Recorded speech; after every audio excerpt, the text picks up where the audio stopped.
This video was sponsored by Verve.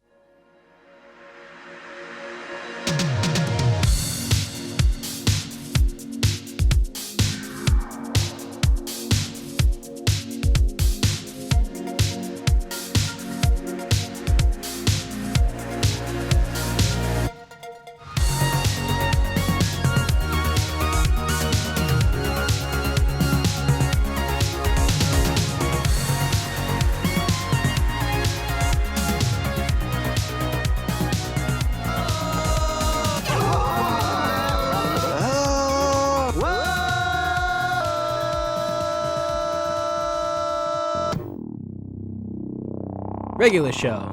It's anything but. On September 6, 2010, a blue jay and raccoon would define a modern golden age on Cartoon Network, spanning 261 episodes across 8 seasons. What happened to such a great show? And why do people enjoy it so much? Well, we're not there yet.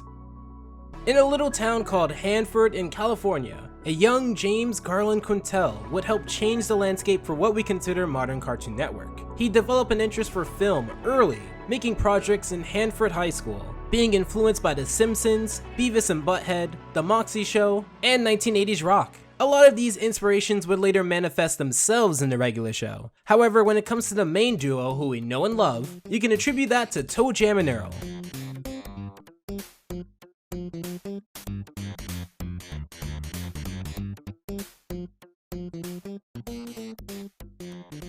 During this time, Quintel had a lot of minimum wage jobs. A movie theater job, a job at a bookstore, to name a couple. Quintel knew the school that he wanted to pursue his passion in, the California Institute of the Arts, also known as CalArts. After all, he was in California, and this was a highly received institution at the time. He would send in his application and fail. Quintel attributes his family to a lot of his support at the time, stating in interviews that they simply could have told him to get a real job. He would end up attending the College of the Sequoias and College of the Canyons in Valencia for 2 years, getting his general studies out of the way before focusing on his real passion. However, after 2 more tries, he would finally be able to say that he was accepted into CalArts. The year is 2004, and after lots of hard work and networking, Quintel would obtain an internship at the growing Cartoon Network studios to work on the TV series Star Wars: Clone Wars. Being one of his first steps into the industry, it was actually only a part of his rise towards pitching his own show. However, let's split it down the middle between the creations and the collaborations. There are 2 shorts that are generally considered to be indicative of regular show's roots: The Naive Man from Lollyland and 2 in the AM PM.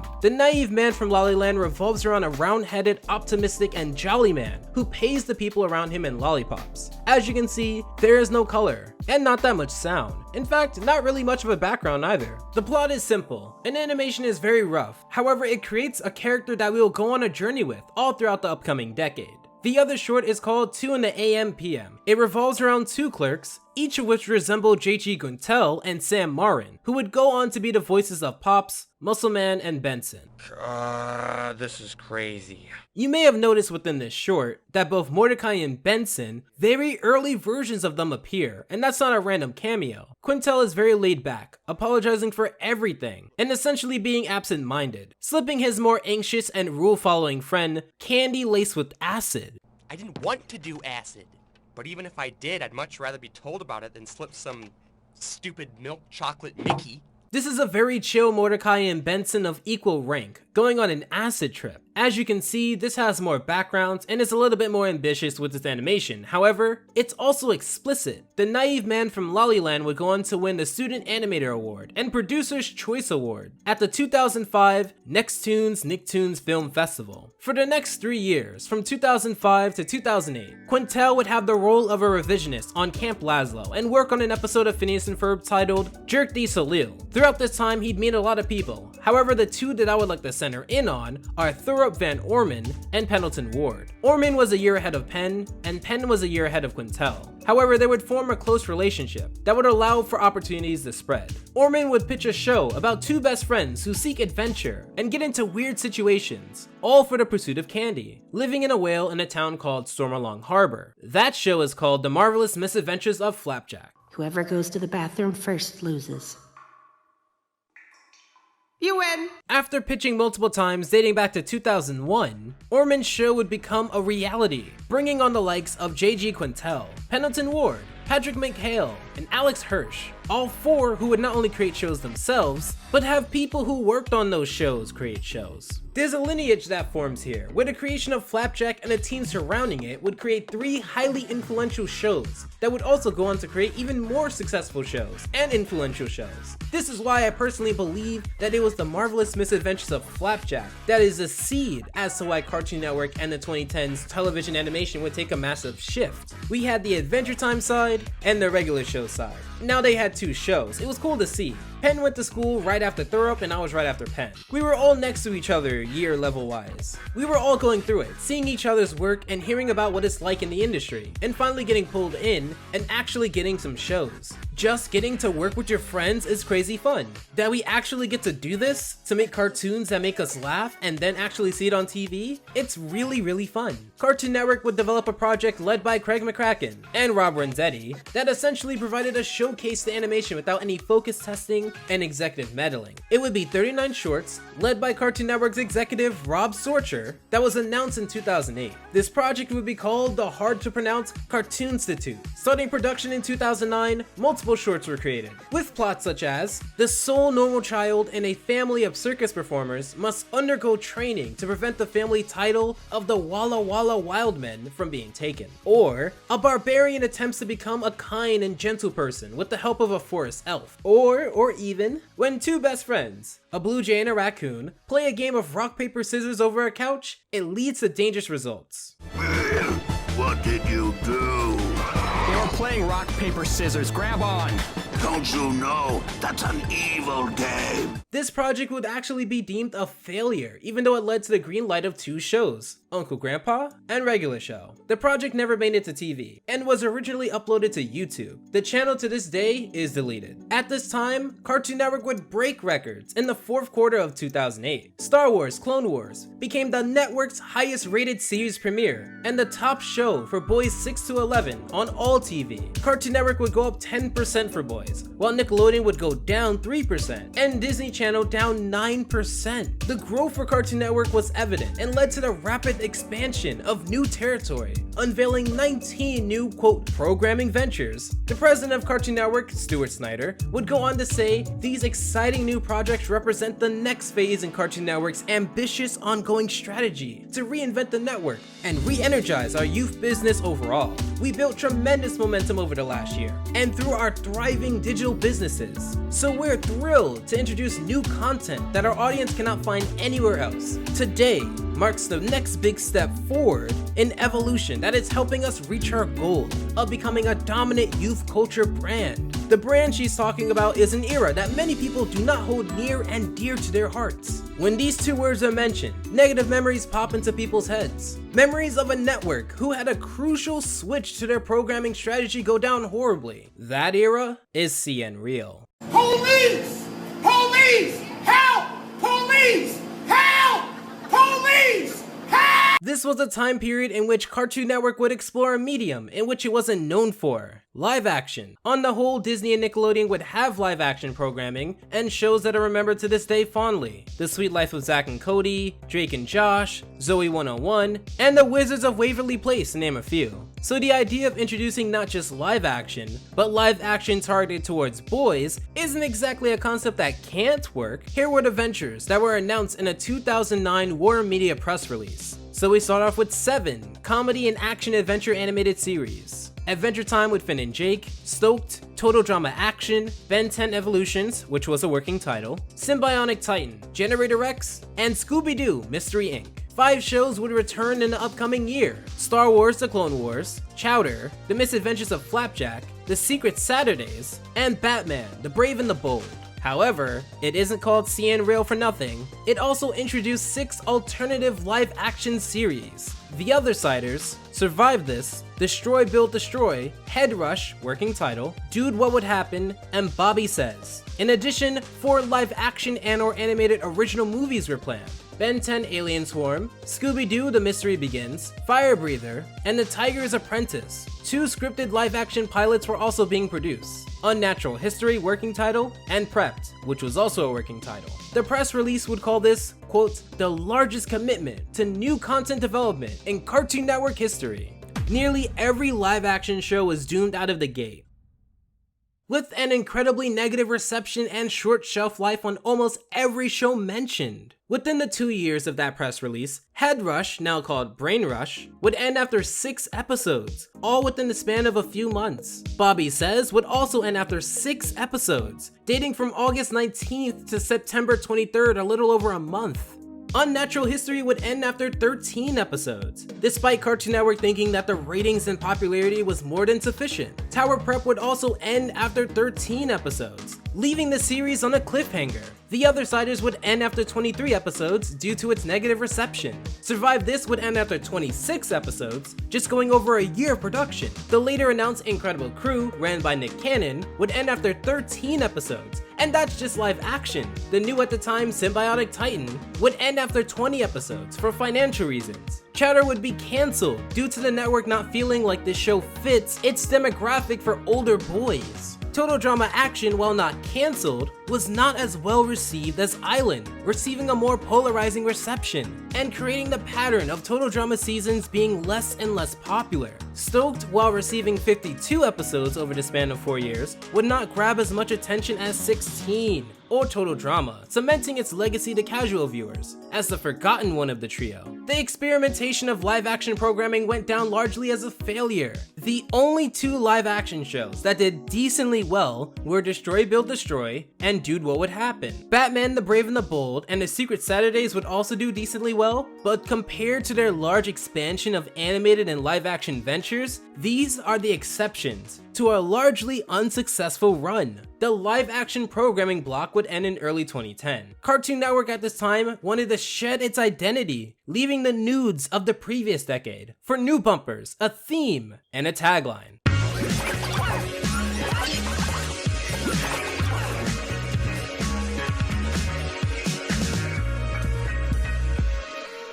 It was time for Cartoon Network to create a new plan, a new identity, for if it didn't, it'd be left behind for Nickelodeon and Disney Channel to pick up the pieces. This new lineup of shows, such as The Amazing World of Gumball, The Looney Tunes Show, Ninjago Masters of Spinjitzu, Ben 10 Ultimate Alien, Robotomy, and Regular Show, would form the beginnings of a new age. Some may call it the Golden Age. This is the rise and fall of Regular Show.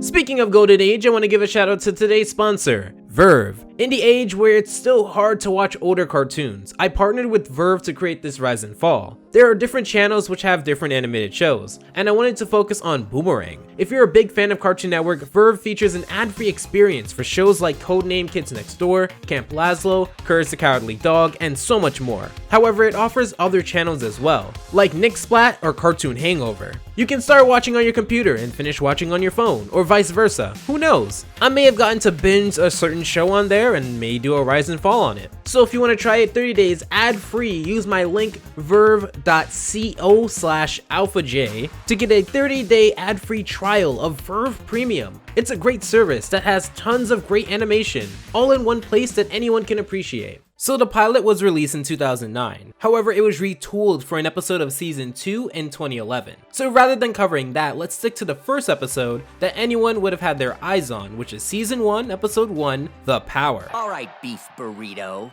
I'm gonna give you one more chance to take back what you said about my mom! I'll kill you! Right off the bat, we see liberties taken here that isn't necessarily given to other shows. This show was rated TV PG, and the first season that had mildly offensive language and double entendres. What came about this was the network wanting to step up from the more child-oriented fare. Oh, you want us to put the hurt on you? I think he wants me to put the hurt on him. I think he wants you to put the hurt on him. You think he wants me to put the hurt on him? Yes, I do.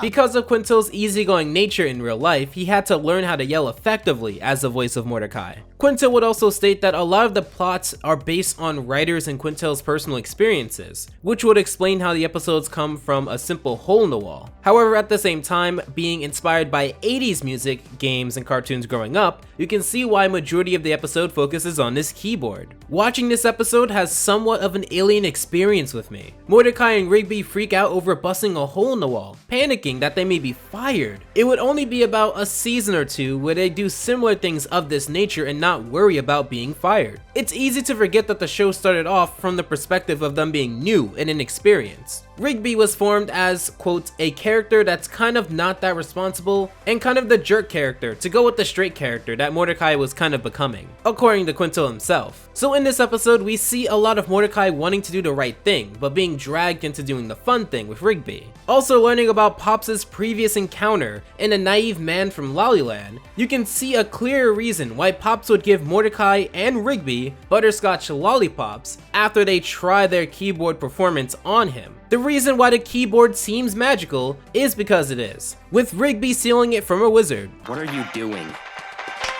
Give us a raise, loser. You guys have been working harder. I think you deserve a raise. We can negotiate your new rates later in the week, but for now, how's 20 bucks sound? Rather than using the keyboard responsibly, they get into more trouble with it, sending Skips to the moon. It is actually this sequence here of them performing with the keyboard, kicking it to max power, that a lot of people would remember from this episode. It seems so simple now, but it is these little moments with the duo that led to them being considered one of the best Cartoon Network duos around. Another foreign feeling in this episode is the amount of times Benson gives Mordecai and Rigby the benefit of the doubt. Later we'll get into this character more, but it's amazing to see that at first, he actually just thought that they were potentially hard workers, who just goof around a tad bit more than the likes of Skips. Speaking of, they travel to the moon to get him after Rigby accidentally sends him there. This is when the episode gets into its signature level of unrealistic. A lot of the episodes start out fine, however, it is when they get into the weird and wacky that make them a regular show style episode. You often notice how rough some of these drawings are, and how they still have a lot to do to make them look polished. It doesn't look bad, but it's clear that their level of detail will go up soon.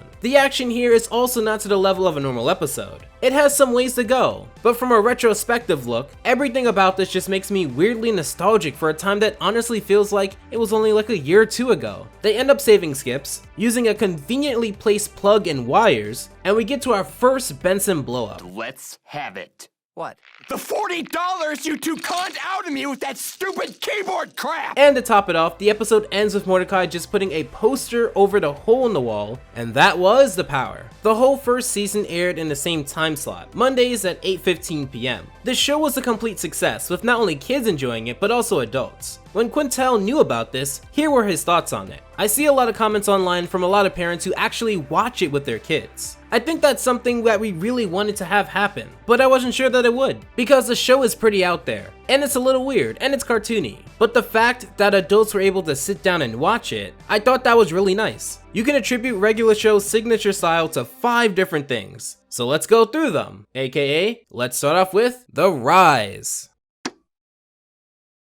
Regular Show has a pretty unique art and animation style compared to its peers. While having these fantasy-based characters, there also are just a lot of regular human characters. Without animating them too stiff, it gives off a relaxed style. The show isn't too bright, using a lot of dark colors actually. Not only that, but the episode knew when to blow something up to give it the feeling of being large, or shrink it if it's small or thin. For example, Benson, Rigby, and Pops have very short, stubby arms and legs, whereas Skips has huge arms, Pops has a big head, and Muscle Man has a large frame. The show has around 40 members on its production team, pitching story ideas until the best ones are chosen. The ideas are then sketched into post-it notes that cover the walls of a conference room. The story is then refined into boards, 250 pages per episode. Once it's colored and labeled properly, it's sent off overseas to CROM Animation, where episodes are animated. A single episode may take upwards to 9 months to produce, and there's usually 20 episodes in production at once.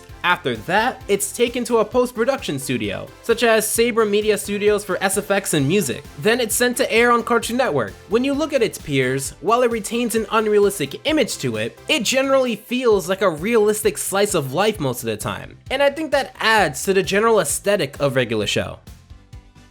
Unlike many shows on Cartoon Network, Regular Show was commonly permitted to use licensed music for their episodes, giving them a different feel than some of its contemporaries, that generally use in-house compositions or a music library. Quintel would state that there's a lot of subtle innuendo, and we're referencing the 80s a lot, and using licensed music from the 80s. And I think there's a lot of kids that may have never heard the songs before, but their parents definitely did. However, it's not just 80s music, sometimes they can dip into the classical music category, or just whatever fits. This makes certain scenes memorable, almost as if it was edited for a meme, because of the way the song fits for a situation. Take Over the Top for example, an episode revolving around Rigby using a robotic arm enhancement to defeat Skips in arm wrestling. Once Skips learns a ruse and wants to go down to confront Rigby on this, rather than having Skips easily beat him with the regular show's production music, they switch over to Wolfgang Amadeus Mozart's Dies Irae. Apologies if I butchered that.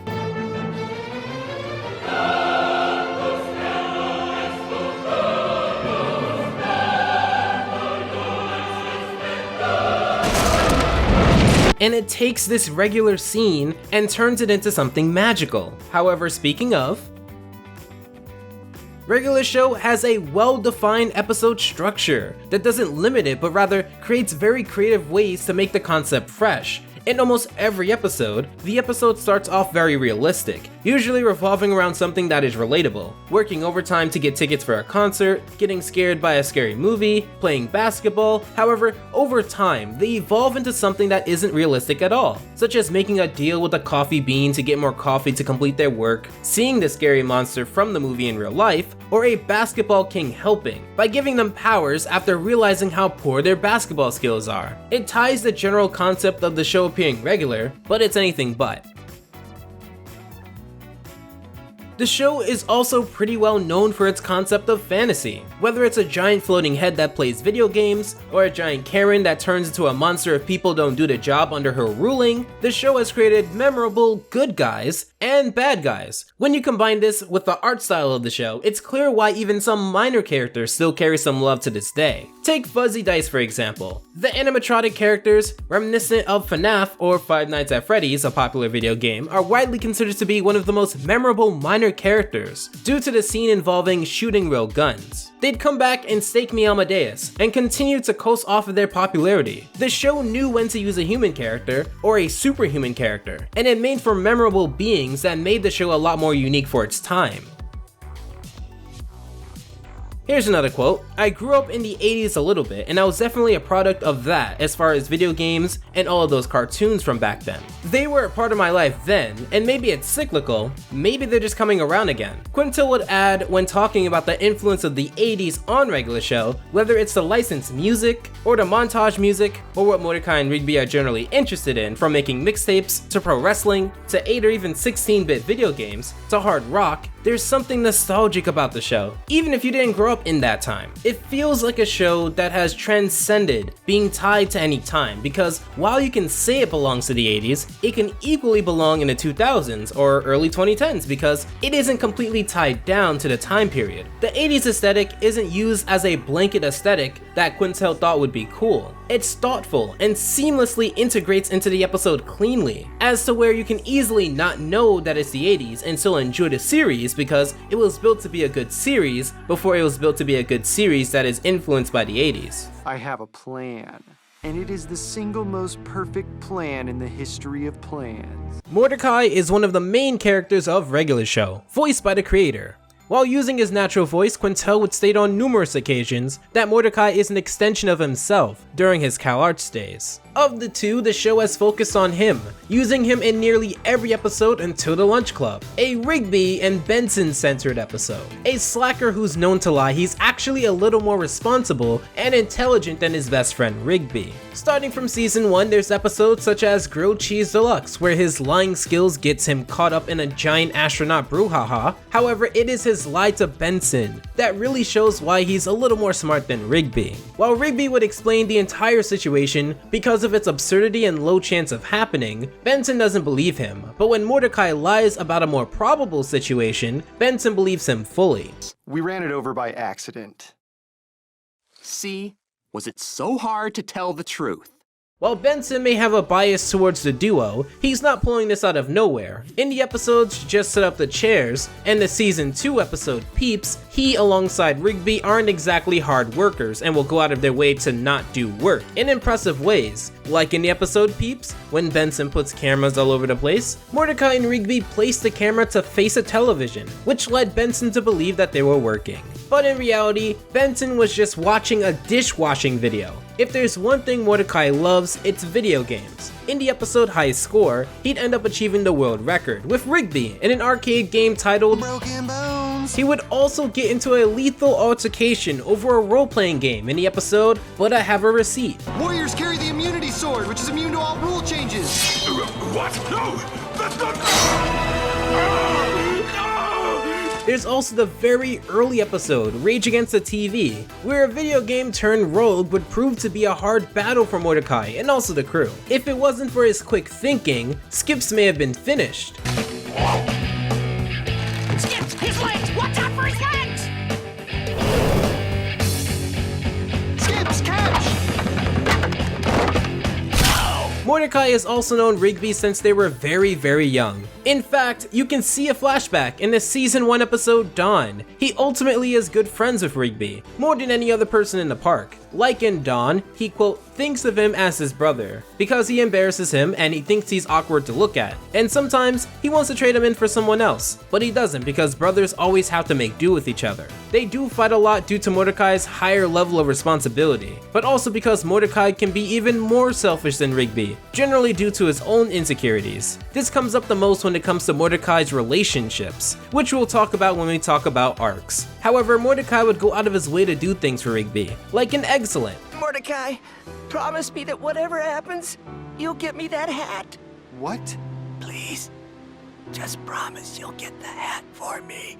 Okay, I promise. One small but interesting part about Mordecai is that he's an artist. It comes up just enough when talking about his character. It was revealed that Mordecai went to art school and camping can be cool, but later dropped out. It brings me back to the episode Bad Portrait, where Mordecai is assigned to paint a portrait of Benson. So you're like an artist? Yeah, I mean, I'm in art school, so...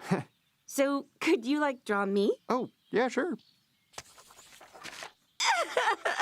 It's also talked about in episodes such as Camping Can Be Cool, Meteor Moves, and Fool Me Twice, where he reveals he never graduated from art school, a parallel to Rigby not graduating from high school. Mordecai has different but distinguished relationships with the different members of the park. For Pops, he respects and enjoys Pop's company. However, in the early seasons, they don't have that many direct interactions. In the season 2 episode, Brain Eraser, Mordecai saw more of Pops than he really wanted to. I found your mustache monthly.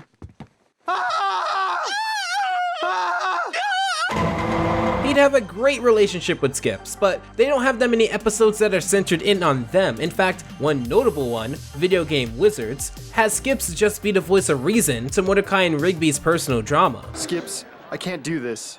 Not without Rigby. Yeah, it's about time you changed your mind. You mean you're cool with stepping out? Oh yeah, these video games are too easy anyway. While he does play a major role in the episode, it isn't to establish or further their relationship. Besides, Skips is generally called upon to fix things, and if it were a casual meetup, it's generally with everyone else involved, rather than just Mordecai and Skips exclusively. It wouldn't be a dissection of Mordecai without talking about Mordecai's awkward relationship with Love. Although I'll expound on that later when I talk about select arcs, consider this the appetizer to that deep dive. Mordecai and Rigby fight about a lot of things, but one of their biggest disagreements is about how Mordecai handles his romantic interests. When Mordecai has a crush on his good friend Margaret, it has been the spawn of countless fights, and even Rigby's death. In the episode It's Time, Mordecai gets fed up with Rigby getting in his way when it comes to him asking out Margaret on a date. Rigby would end up asking Margaret out just to show Mordecai that it isn't that hard. However, in a jealous rage, Mordecai would sabotage Rigby's date and end up killing him. I'll kill you! Rigby! There's also the pretty confusing Bad Kiss episode where, through a series of warped and possibly contrived time travel, Mordecai would end up undoing his kiss with Margaret, and I'll expound on that later, as Mordecai's interests are an entire section of their own. Mordecai is one of the faces of Regular Show, and it shows with his multifaceted personality that comes across as a cool and relatable, but also funny or admirable at times. The name's Fists. Hello, Governor. Rigby is one of the main characters in regular show. He's a raccoon who's a party animal, rock paper scissors master, ham boning enthusiast, and a frequent liar. He's a troublemaker, however he's known Mordecai since he was little, and they came to the park together, generally known to slack off until Benson or Skips comes around. He's known for generally causing the trouble between the both of them, being Mordecai's best friend, his lack of a high school diploma, and his crush on Eileen. He goes through a lot of turmoil in one of his most notable episodes, Trash Boat. It is this episode that has him change his name to Trash Boat, which leads to a serious case of public ridicule, even from Mordecai and his friends at the park. It's actually a pretty tough episode on Rigby, leading into him trying to get away from it all. This would also happen to a lesser extent during the journey to the bottom of the crash pit. It's an episode that features Mordecai, Rigby, Muscle Man, and High Five Ghost mostly. However, it's built around this moment.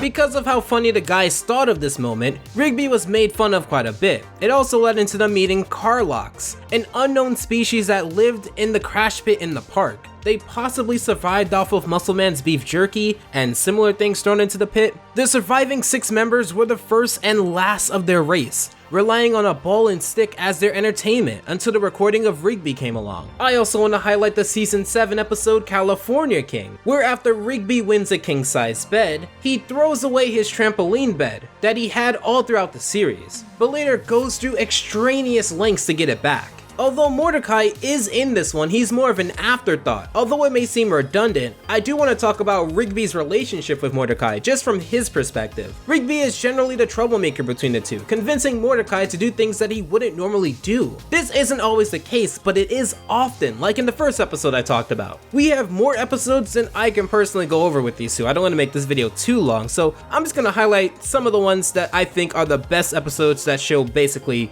them. So Rigby is known for making things worse. Like in the season 1 episode, Meet Your Maker. In that episode, Rigby continuously makes things go from bad to worse by not thinking before he does things. Wait, I can fix it. There's a safety latch. Dude, don't force it! There's also the episode More Smarter, where because of Rigby's lack of a high school education, he gets ridiculed and thus wants to prove that he is just as smart as Mordecai, leading into a situation where he becomes too smart to understand anyone. Mordecai seems very unsupportive of Rigby in his attempts to become smart and independent. It will come up again in the episode Lift With Your Back, but I'll talk about that in a second. However, there are times when the duo band together, like in the season 2 episode Appreciation Day. You had better clean this mess up starting now, or you're both fired! What mess? We did all the jobs you asked us to do. But he has a lot of respect for Mordecai and will show remorse if he pushed Mordecai too far. Bet to Be Blonde is a season 3 episode in which he cheats on a bet, which leads into Mordecai having to go blonde. Although initially upset, he learns to enjoy his new hairstyle, which turns into a lifestyle, hanging with a new group of people. Rigby shows incredible remorse in this episode, chasing him down and trying to call off the bet. He even went to Skips for advice and did not follow it. Mordecai has also done his fair share of harm to Rigby. In the episode Lift Your Back, we have Mordecai essentially tell Rigby that he's no more useful than being his chump, multiple times within the episode, so not even like a heat of the moment sort of deal. Well, I mean, there was the time with the chairs, the limousine, the pretzel. You're basically the opposite of useful pretty much anytime we do anything. This leads into Rigby quitting and the employees treating him like an afterthought, which leads into him getting a proper job, which nearly destroys him, but he does earn a paycheck at the end of the day, with no help. However, Rigby isn't so innocent himself with episodes such as Wall Buddy, where he completely sells out Mordecai, and the episode acts like Mordecai is at fault. Mordecai and Rigby get yelled at for essentially having a very trashy room. However, the trash is exclusively from Rigby's end, which leads into Mordecai getting in trouble for it. Rigby tells Mordecai later on that he's upset that Mordecai sold him out, when in reality, Rigby sold Mordecai out by getting Mordecai in trouble for his mess. Rigby doesn't have that much of a relationship with other people in the park. However, here are some highlight episodes I found to be enjoyable. There's the episode Muscle Mentor, where Rigby must prove that he can finish any job by being mentored by Muscle Man, a task that proves to be very straining for him. It's a really good episode that tests the endurance of Rigby, especially with the personalities such as Muscle Man's. Rig baby, repeat lessons 1 and 2. Lesson 1 is stay calm. Lesson 2 is be cool. Stay cool. Yeah, stay cool. All right, Forget those 2 lessons. What? Rigby and Eileen would have a rocky start to their relationship. Some highlight episodes would include the ending of Diary, where Rigby would claim, I think Eileen is hot without her glasses on! They'd have more run-ins, like in the episode Do Me a Solid, where Eileen was shown to have a crush on Rigby. In the episode Tants, Pops gives Mordecai and Rigby Tants, and they ruin them. Eileen works on the broken Tants, and Rigby stands up for her, leading to this. And Eileen worked really hard to help us. However, if you were to ask me what is the best episode that shows Rigby's affection for Eileen, I would go with Eileen Flat Screen. It's an episode where Rigby went out of his way to watch Eileen at a contest. In this contest, she'd win a flat screen that Rigby would not only bring to her house, but also install. Mordecai and CJ would be very impressed with this, however not after showing another instance of Mordecai being irritated of Rigby bettering himself and trying to be independent of Mordecai. And what's up with the whip? It's my utility whip. It has 1,000 uses. Eileen and I got it at a Renaissance fair. When did you go to a Ren fair? And why are you 2 always hanging out without me? When it comes to Rigby, it can be easy to brush him off as a person who has very little redeeming qualities, but his character has certainly aged well throughout the series as a growing young man who may not exactly be ready to give up all the partying, slacking, and being messy, but will make things better in the end. Always. Well, most of the time. Stop talking!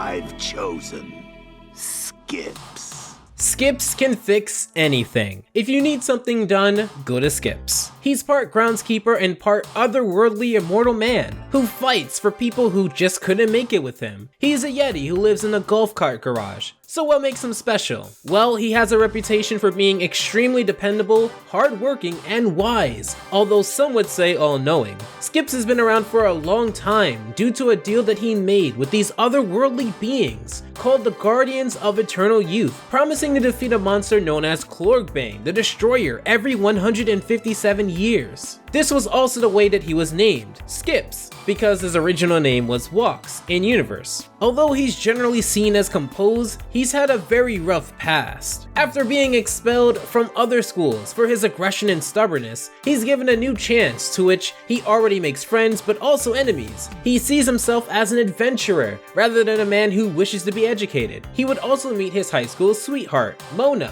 a girl that he would promise to stop fighting and getting expelled to stay with. However, after a nasty fight that ends with Skips victorious against a much younger Clorgbane, Mona would not make it through. However, for his valiant effort and never quit attitude as a mortal, he was granted immortality. Immortality has a price. You will outlive your family.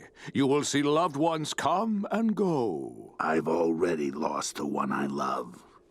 In fact, while in many episodes not directly involving Skips he may seem wise, he's actually kept a wild streak of arrogance. In the episode Skips vs. Technology and Over the Top, he becomes hell-bent on solving an issue, even if it means coming across a little unlikable. He's very protective over the reputation he has, both as a guy you can come to so that he can fix everything, but also the strongest of the group. In fact, in Over the Top, he ends up killing Rigby over his frustration to learn that Rigby has been cheating at arm wrestling. However, that episode leads to an interesting dynamic towards the end, Skips and Death. They don't seem to be on the best of terms, most likely because Skips is immortal. In more than a couple of instances, Skips has cheated Death, not just for himself but for the people around him. This has led into Death being vengeful of Skips, even going as far as to threaten to tell why his name went from Walks to Skips. Death, that's not who I am anymore. If that secret came out, it could ruin me. Yeah, I guess it could.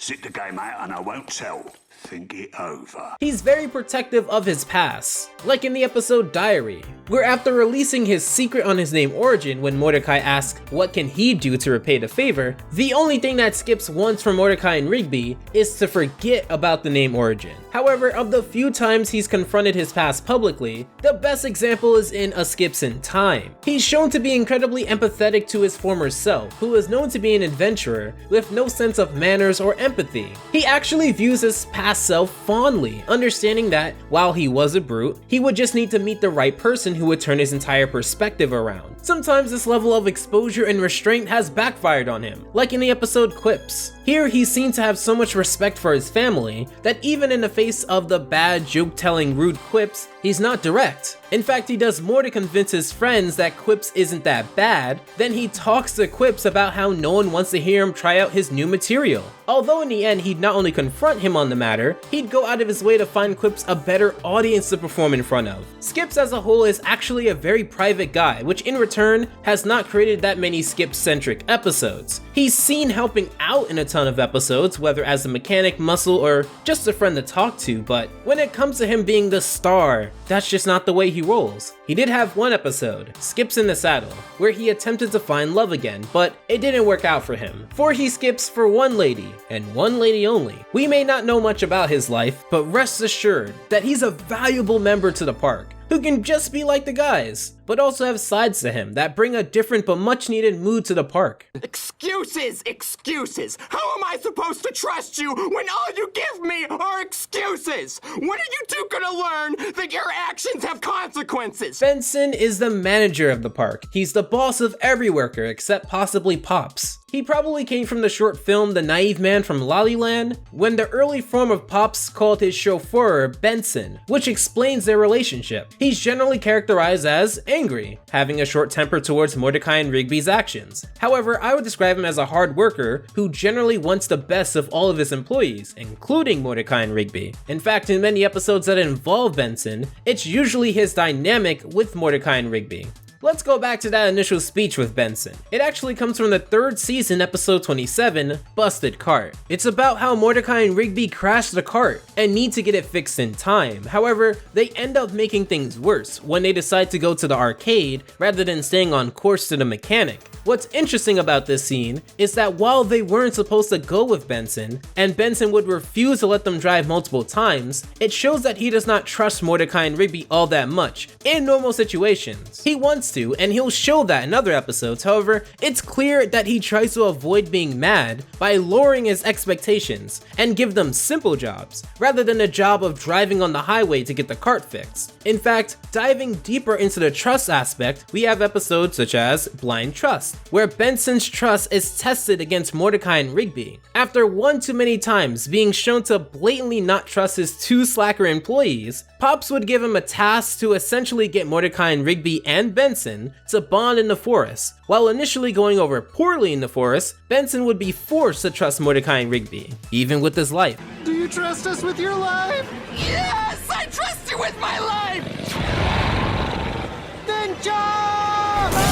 It's clear that there's a deep-seated trust between Benson, Mordecai, and Rigby, provided the conditions are right. Mordecai and Rigby would take quite a beating protecting the blind gumball machine. This wouldn't be the only time Pops intervened in a relationship between Benson, Mordecai, and Rigby. In the episode Think Positive, Pops restricts the amount of aggression Benson can act upon when it comes to the way that he deals with Mordecai and Rigby. This leads into Pops putting his foot down when Benson can't learn to control his anger. What I like about this episode is actually twofold.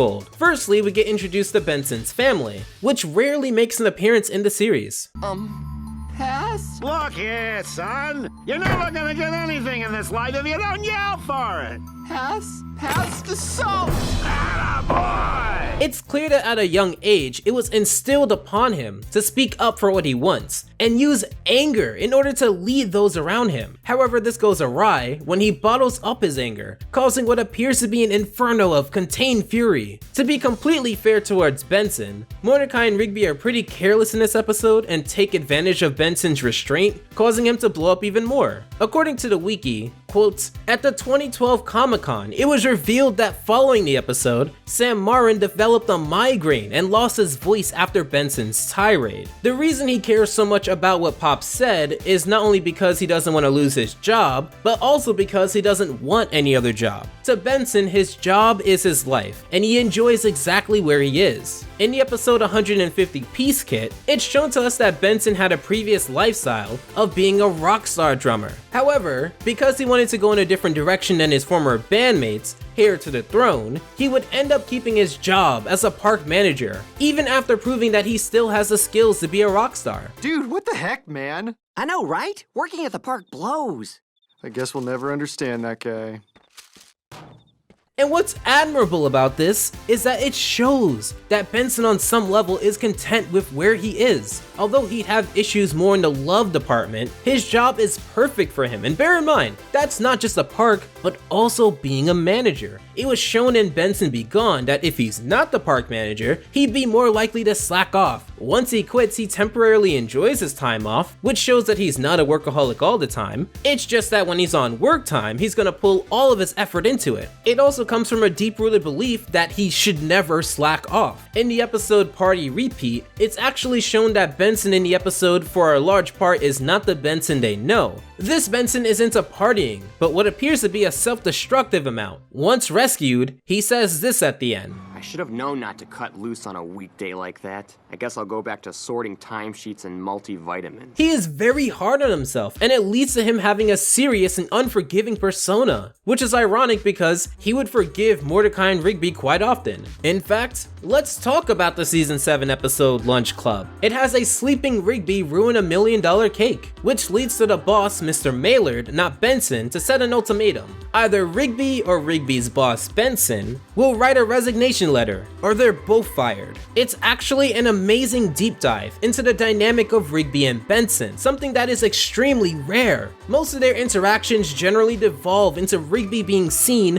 as a no-good slacker, and Benson being seen as the strict, uptight boss. However, when stripped down, they both bond over the fact that they are misunderstood, and their family has never appreciated them for being them. It's actually a great look into Benson as a whole from a character that you would never expect. It does show how much he cares about the park and being the boss. Under all of that park manager seriousness, it's just a guy who wants to enjoy life and fit in. We'd see this in episodes such as Weekend at Benson's, where he was originally supposed to go to a party and ends up getting knocked out and thus not remembering anything that happened in the party until he wakes up in the middle of it. There's also Guitar of Rock and Sandwich of Death, where he is shown to be capable of the same short-sighted mistakes as Mordecai and Rigby, whether it being as minor or moderate as breaking a guitar that was signed by a famous rock star, or as major as eating a sandwich that can lead to death. He just wants to fit in, even with other park managers. We'd see this in episodes such as Bad Portrait, Park Manager's Lunch, and the Parky Awards, where like in the episodes such as World Best Boss, his employees' appreciation for him is strained due to Benson's need to be placed in the park manager circle. However, each and every time, he is shown to not sell out his employees just to make amends with the park manager circle. You and your employees have truly displayed our core values. Welcome to the lodge, Benson. I'm in? And that's the crux of Benson in this series. He may be the boss, but he's far from detached. He can be a part of the guys as easily as he can be the grown-up in the room. So when you watch regular show, just remember that this gumball machine is more than just a park manager to everyone. Hello, Mordecai and Rigby, did you see that there's donuts here? Pops Maillard is the adopted son of Mr. Maillard, who's the owner of the park. He's this weird hybrid of a human being but also a lollipop, and if you were to see Pops from the outside, you would probably think that he doesn't belong in this show. He gives off this appearance that would imply that he's an outsider to the otherwise modern for its time character cast. I know that Skips is a Yeti, but he doesn't exactly scream old-timey. However, Pops is an invaluable member towards the group, just an interesting character to observe. It's clear that while his naive and weird nature hasn't stopped him from gaining the trust of the people around him, like Skips, it's his history and his actions under pressure that reveal his true character. The episodes start off very simple, like in Dizzy, where while he wants to impress his dad, who owns the park, he is too afraid to give speeches, and thus his father's request for him to give a speech is harder than he thinks. While to Benson's disapproval many times, Pops has a lot of trust in Mordecai and Rigby and sees them as good people. You can look to episodes such as Blind Trust and Think Positive, where they have butted heads on the perspective on Mordecai and Rigby. He's even backed them up from nearly being fired for good and really real wrestling, as he snuck out of the house, just like Mordecai and Rigby, and Benson assumed that they went together. I cannot tell a lie. Benson, it was all my fault. What? I snuck out to the wrestling match on my own, and Mordecai and Rigby had to come and get me. I'm sorry. Yeah, most of that is technically true, somewhat. In fact, before we go on, there are two interesting things that happen with Pops within this episode. On a minor note, Pops tries to be a part of the guys, something that he would delve more into in the episode Guys Night. Speaking of real quick, in that episode, Pops wants to prove to the other guys that he's one of them, and spends the majority of the episode struggling with the hard challenge to prove his manhood. It's a great episode to see Pops go through with something that many people would honestly give up on.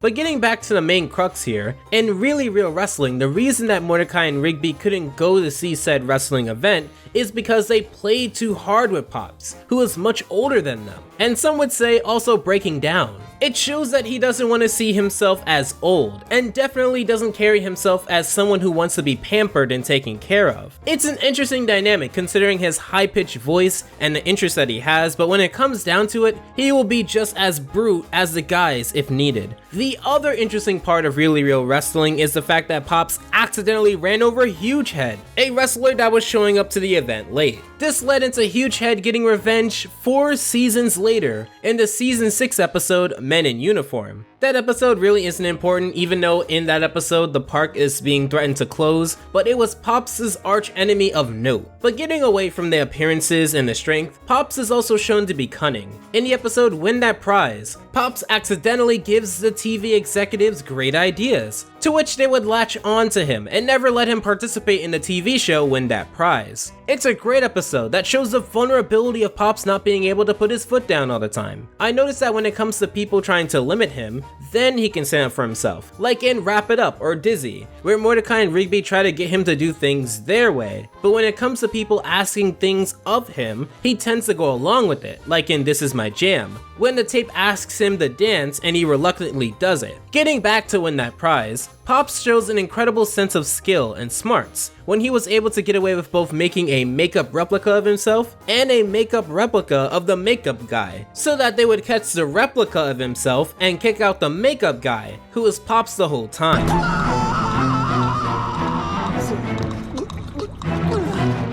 Jolly good show.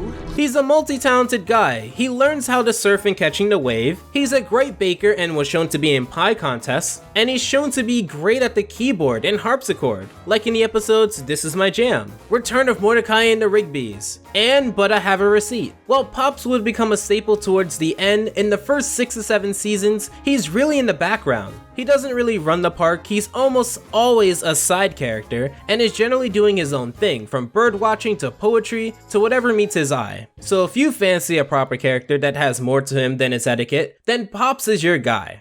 Well, sounds like someone needs some supervision. You know who else needs supervision? My mom! Yeah! Muscle Man and High Five Ghost are almost like Mordecai and Rigby, except more responsible and yet more wild, if that makes sense. Muscle Man is exactly how he sounds, a man who prides himself on his muscles. The party guy of the group, he's often known for about 3 things. His one joke, being the muscle/big reactor of the group, and his relationship with Starla. In the beginning, Mordecai and Rigby did not like Muscle Man. In My Mom, Mordecai confronted Muscle Man on his one joke, the joke of him seemingly making jokes about his own mother, to which High Five Ghost only seems to enjoy. Despite being pranked with this, from a naturally big reaction from Muscle Man, it was actually preceded by a very heartwarming point. Guys, I haven't had quality bro time like this in ages. We should do this all the time.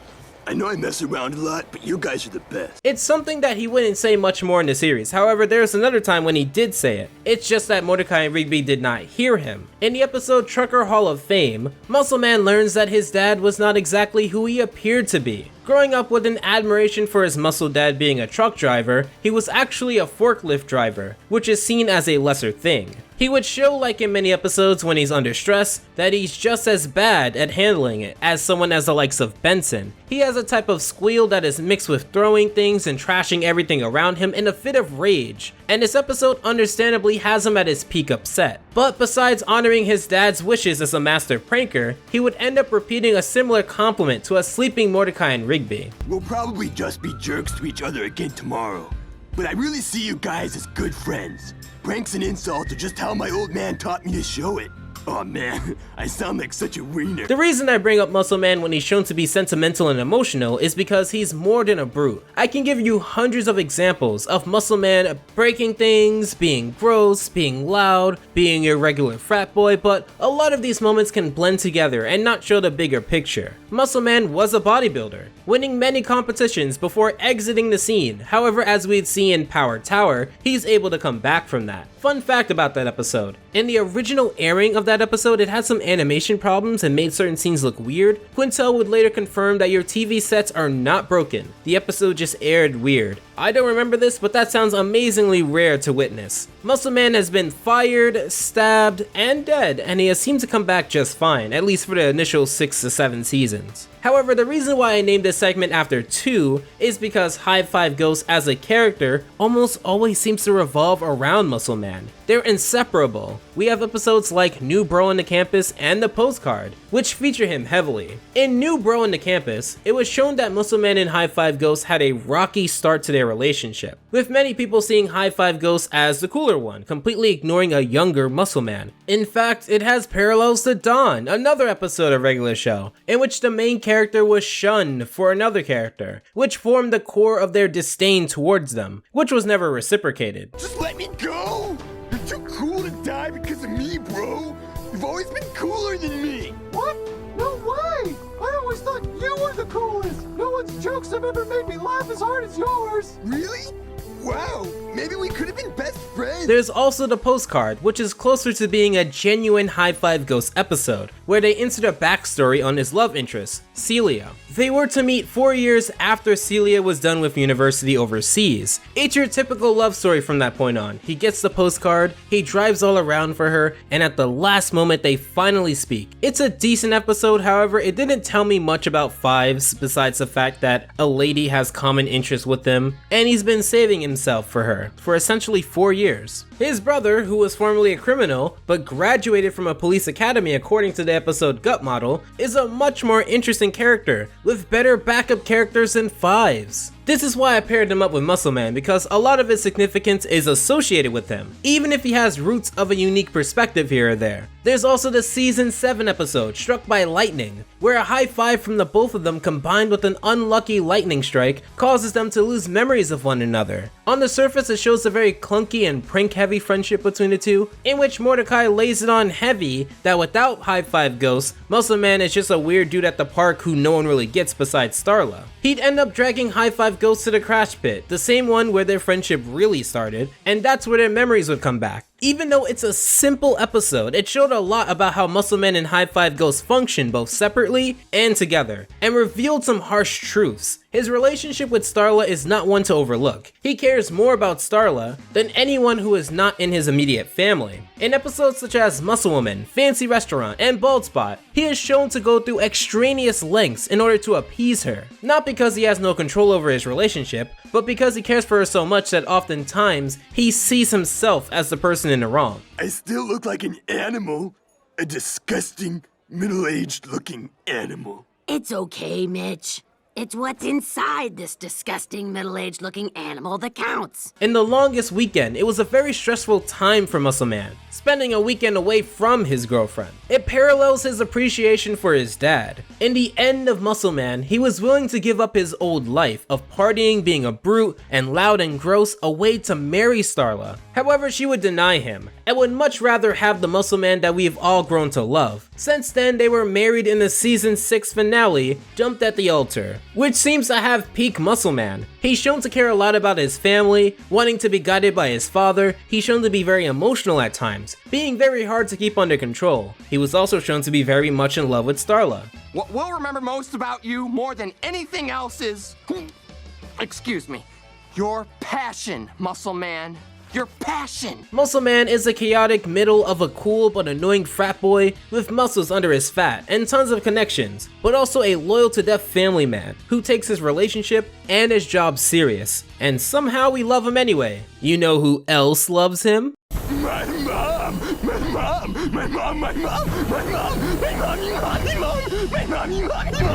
There's also certain arcs / special events that happen within the show, and I want to go over the 3 arcs and events that stood out to me. Firstly, let's talk about love. Ironically, I've had a love-hate relationship with the way that regular show treats love. At the best of times, it can prove to be one of the best moments within the show, and at its worst, it can be incredibly annoying to see a character run away from a situation that could have been easily mended with a few sentences. Sometimes it can feel like a grind to watch these episodes, knowing that the only reason many characters do what they do is because they're young and dumb. However, when you're crafting these characters and you have full control over their direction, I would imagine that you would want to make these characters realistic enough to believe, but not realistic enough for me to have to suffer through the parts of real life that probably shouldn't be animated for entertainment. You see this a lot with Mordecai and Margaret, where Mordecai has a different mood when Rigby talks about Margaret, and while many times it is okay, sometimes he can be downright unlikable. Margaret is shown to have a couple of boyfriends in season 1, in episodes such as caffeinated concert tickets, and Mordecai and the Rigbys.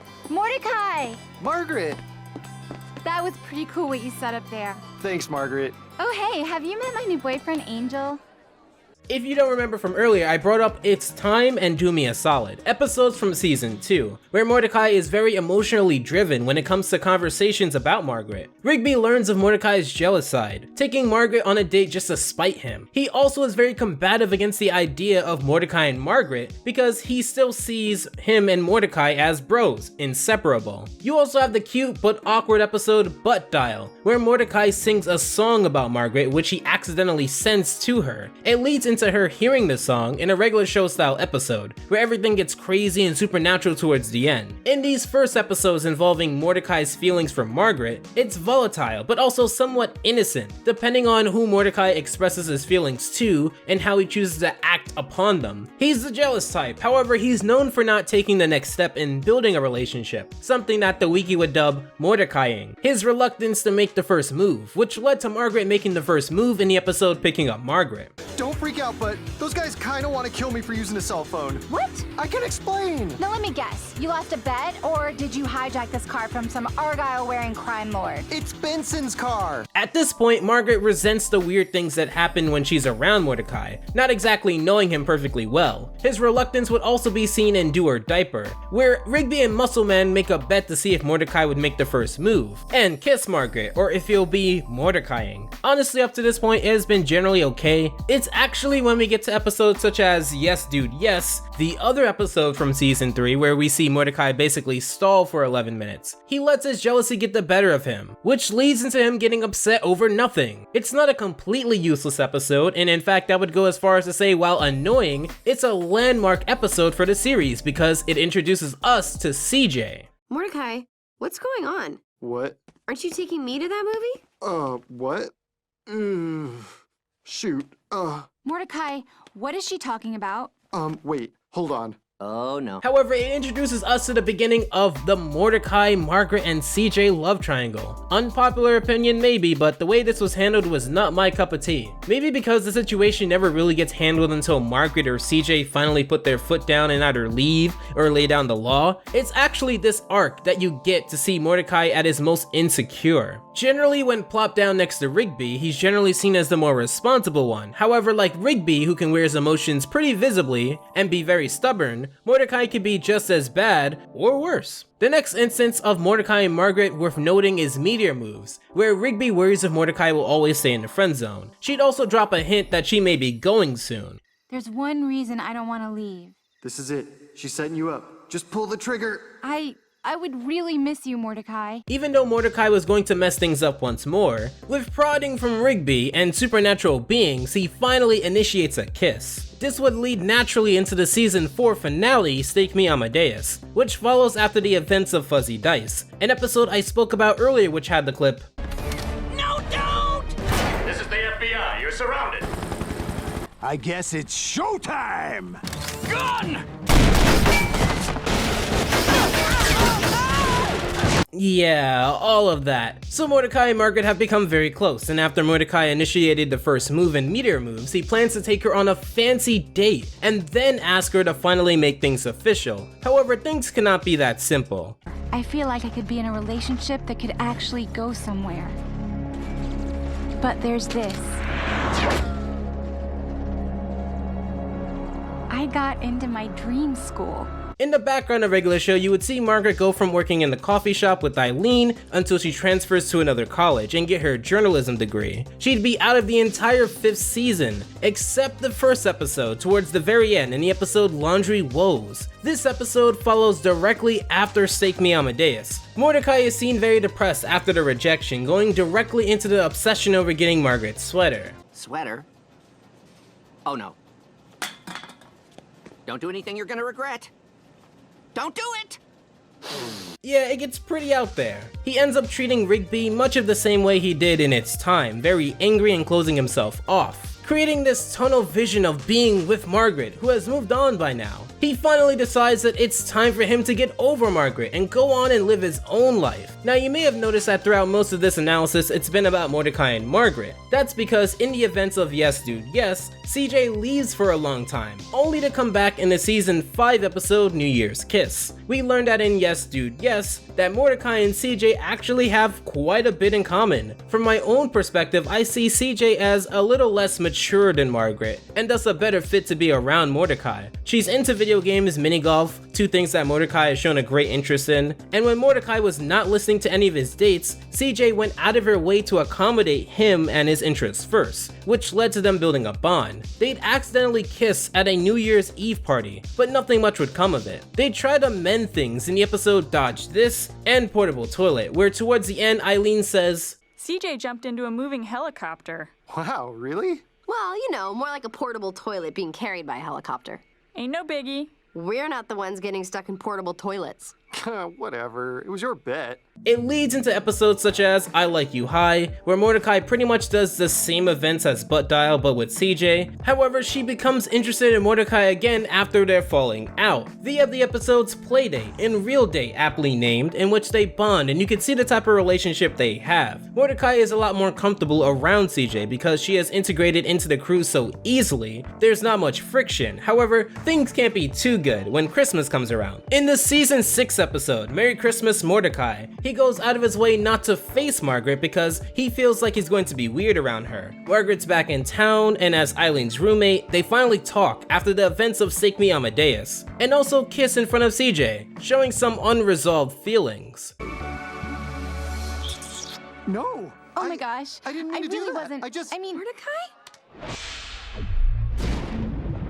So this is where the arc gets messy. However, I don't want to dive too deeply into it because a lot of the moments just end up being redundant. Essentially, the love triangle is built so that Mordecai never picks and goes through season 6 even more confused than how he started. You have the episode Sad Sacks, where Margaret is written to get in the way of any meaningful conversation, but also the episode 1000th Chopper Flight Party, where CJ is written to get in the way of any meaningful conversation. They're both not bad episodes, but it's clearly padding. The only significant episode before the big episode that will settle everything is Not Great Double Date, where CJ wants to give Margaret another chance, learning that Margaret has a boyfriend now. Margaret was shown to be lying because she did not want to open up old wounds, and also so that CJ wouldn't kill her. Unfortunately, at the end of the date, Margaret was shown to not really have a boyfriend, and also confess feelings for Mordecai still. Why don't you just tell me right now? Do you still have feelings for Mordecai? I think I do. However, to top things off, we have the episode Dumped at the Altar, where after learning that Rigby and Eileen are dating, mind you in a stress-free relationship, Mordecai trusts his gut, attempting to dump CJ at Muscleman and Starla's wedding, in public, on a microphone. It's one of those moments where I'm sitting and scratching my head that we're still dealing with this. In fact, Rigby is also puzzled at how Mordecai is still dealing with this. You know, last few months I've been really happy, and I think you deserve to be happy too, man. I'm not gonna tell you what to do, but I will say, I know you, and I think you should go with your gut for once. When Mordecai is trashing Rigby all the time, a lot of it warranted, it shows who can be responsible when it comes to relationships at the end of the day. In fact, it's quite interesting that the way that Rigby treats Eileen amongst anyone else, it's almost foreign. However, this is the last episode before season 8 that I want to cover that deals with Mordecai's love interests. As up to this point, he decides to be just friends with CJ, and in the obvious episode Just Friends with season 7, you can probably guess what he would be with Margaret. But let's switch from this love blah to a little espionage. That's right, I'm talking about Thomas. Thomas is one of the newest main characters introduced in Season 4 in the episode 9B. More in this episode later. He was noted to be a mama's boy, a soft kid who didn't have the chops to be with the likes of the crew just yet. Mind you, this is the same crew who have already went through massive adventures together. I can't wait to try those pranks out. Thomas, get me some popcorn. Coming. He did serve to be a solution to the conflict in that episode, however. Here's how Quintel explains it. JG Quintel explains that Thomas was created because many of the people that worked on the show have been interns. I know. That's another one where I feel like a lot of people didn't get it or didn't see it the way that we saw it. A lot of us who work on the show have been interns in our lifetimes and remember those days. And as an intern, as an unpaid intern, as most of us were, you don't get treated with a lot of respect. You're treated in a way that's not overly mean, though it can be perceived that way, but more you're going through the rounds of getting your chops busted. And that's how you get into the workforce. And then there's people that will accept you and you're brought up. And then you're one of the crew, but for now Thomas is kind of going through that phase of he's the intern. This would naturally lead into the episode starter pack, where he's officially initiated as being a park employee and no longer an intern. Yo, Thomas! Saved you a seat right next to me, bro. Oh, thanks, Muscle Man. Well, that's not exactly true. He's initiated by everyone except Muscle Man, who goes on to prank him more and more. He'd prank him to the point where Mordecai and Rigby want to step in, knowing how abrasive Muscle Man can get. They go to Skips and try to get him to back them up, but Skips says, "Guys, I know you're looking out for Thomas, but you gotta let him fight his own battle." Because of Mordecai and Rigby's failure to follow Skip's advice, they get pranked themselves as Muscle Man goes on a rampage, killing Thomas, when in reality, it was all a prank. Thomas's car did get totaled though. This did leave Thomas to have a sour relationship with Mordecai and Rigby, at the end of the episode at least, but nothing would build from that. In fact, later on, they'd go on to save Thomas's life in the Season 4 episode Cool Cubed. Whoa, how'd I do? How'd I do? Dude, your brain was totally frozen. You almost died. Whoa. However, life doesn't become better because of the fact that now Thomas is an employee. In the episode, Thomas fights back. He's actually almost fired and has to fight for his job. I didn't want to do this in front of everyone, but you're fine. Wait!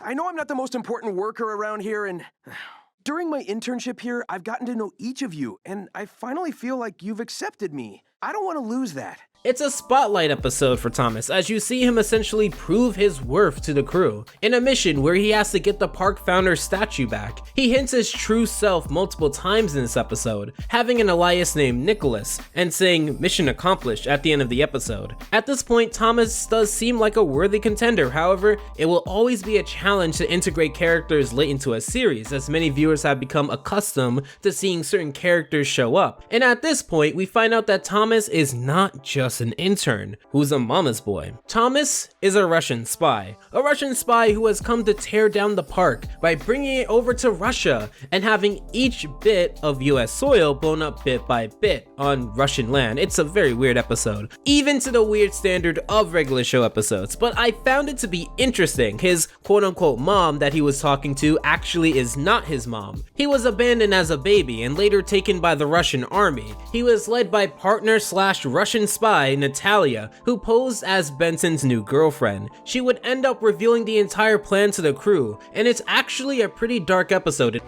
Get down. Special delivery. Get in the van. In fact, this episode is so dark that it's banned in Russia and Ukraine. It's considered to be pro-American propaganda, and the wiki states that, quote, when Nikolai and his partners try to steal the park to replace Russian parks, it possibly could be a reference to the Russia seizure of Crimea in March 2014. The wiki would go on to state that, quote, this episode is seen by some as a commentary on the then current political situation between the United States and Russia. References are made to various nuclear arms treaties, and the Russian commander's reaction to being accused of stealing US land is similar to the Russian President Vladimir Putin's reaction when accused of assisting pro-Russian Ukrainian separatists in the Ukraine crisis. Thomas, or Nikolai, would have a change of heart and decide with all the time spent with the park crew, he doesn't want to go through with the plan, which ends up creating conflict with his accomplice. After a pretty brutal fight, she'd end up dying and Thomas would end up being wanted all over America. As per an interview, JG later explained in an interview that the idea of Thomas becoming a spy was not planned at the beginning of Thomas's creation, but was brought up later on in the writer's room, deciding that there was more to Thomas than the viewers knew, after seeing numerous fans online wonder if Thomas would develop more as a character, end quote. His last major appearance worth noting is the episode Guys Night 2, which rather than focusing on Pops, focuses on Thomas having his true night before going off into deep hiding for good. Ugh, I hate it when old guys do that.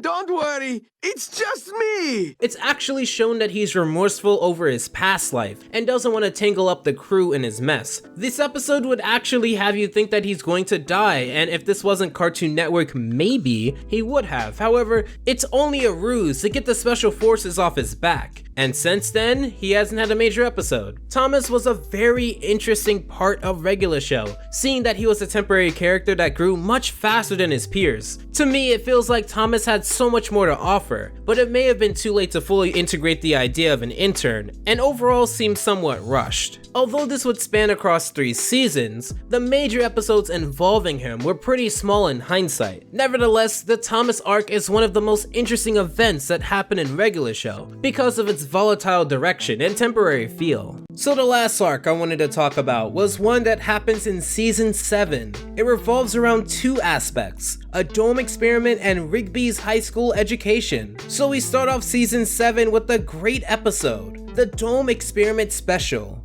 Actually, that's wrong. If the season wanted to start off the right way, canonically, it would have, but rather than that, depending on your definition of premiere, it technically started off with the episode Dumptown USA, a pretty run-of-the-mill plot. However, that's considered to be a sneak preview considering that it premiered in late June, and the rest of the season would start early August, a month and some change later, with the episode The Parky Awards, a great episode, however kind of counterproductive, and I'll explain why in a bit. The Dome Experiment Special actually airs 2 more episodes past the 2 I already mentioned, on August 27th, 2015. It revolves around a dome covering the park, full of scientists that plan to study the park. While the episode has this promise of mystery, intrigue, and a new chapter of regular show, it kind of falls flat. In the episode, rather than focusing on the dome, it focuses on Benson's recollection of the date in which the dome comes down. This would be fine except for the fact that the episode revolves around isolating Benson from the same crew who just 2 episodes earlier was showing that even if no one appreciates him or respects him, that they respect Benson and appreciate him. Now you may bring up the fact that maybe the crew is being portrayed as to not care about Benson because of the fact that they find it ridiculous to hyper-focus on a trivial manner such as what date the dome is supposed to drop. Either way, it's still a bad thing to them. Even though as much of a fuss that they throw, they seem to get over it uncharacteristically quick because of custom jackets and seeds. However, the episode makes the crew hypocrites, because as much as they're shown not to care about Benson because of the fact that he's hyper-focused on a tiny detail, they also care about him so much and would go as far as to spot a fake Benson due to the nuances in how he spoke. If that's the case, and the crew know Benson so well, then why would they expect Benson to get over the tiny details being wrong, if you know that he's not known for getting over the fact that tiny details are wrong? In fact, as a crew who would have done everything together, why wouldn't they stick with their boss? And why would High Five Ghost be a great leader? Yeah, in high school he was a cool dude who had a lot of friends, but it wasn't because of his leadership. He stumbled into popularity unintentionally. Benson is also shown to not really care about his workers, which also isn't how Benson rolls. And to top it all off, this isn't even a regular show style episode. I know it looks like it should be, but this episode is very generalized and would fit in with any other show at the time. Suppose Robin and his crew are trapped in a dome that fit around the tower, and while others quickly assimilated to their new lifestyle, Robin would find something fishy and try to figure out the truth. That doesn't sound like it could be an episode, right? Actually, it does. In fact, it was the premise for many episodes, including the one I talked about, the bottle episode. I wanted to sing a new song, have a new adventure. Oh, look at Mr. Moneybags over here. Those things are expensive. But forget Teen Titans Go for a second. Let's go back to what I talked about with the general aesthetic of regular show. The art style, the licensed music, the episode structure, the fantasy touches, the 80s influence. Again, if you look at this, I can see how you would go, this looks like a regular show episode because it has the art style. However, let's look at this a little deeper. Yes, this has fantasy touches, again, the art style. This is a very futuristic episode for a show that's well known for going into the past. In fact, they don't even handle the episode in a way that portrays to them what the future would be from the past time, like how the 80s would have viewed the future. There is no 80s influence, with a lot of this being inspired by Under the Dome, a show that was airing the exact same time as regular show. And the episode structure was completely alien. It didn't have the montage where the main character did something for the plot. It didn't have the moment where the normal occurrences swapped over to the fantasy aspect. And most importantly, it didn't have the love for the park and freedom. Hell, Mordecai and Rigby actually help out the park. This is not a regular show, and I would even argue that this isn't even what you would consider to be a modernized version of the style that we got. Yes, you would need to innovate and adjust to keep things from being stale. That doesn't exactly mean that any change is good change. Overall, I may need to dedicate this arc to a video to save time, but this episode is atrocious. We would continue on the Rigby arc, the Eileen plan, a very heartwarming episode that shows Rigby going back to high school, just to become the brilliant man that Eileen wanted back in the day. It's not as straining on Rigby, like with Lift With Your Back, a fantastic performance by Rigby, but it does well with its concept. The only part I don't like is, we go to the regular show school of running away from a simple conversation. I missed the dance show to bring you soup!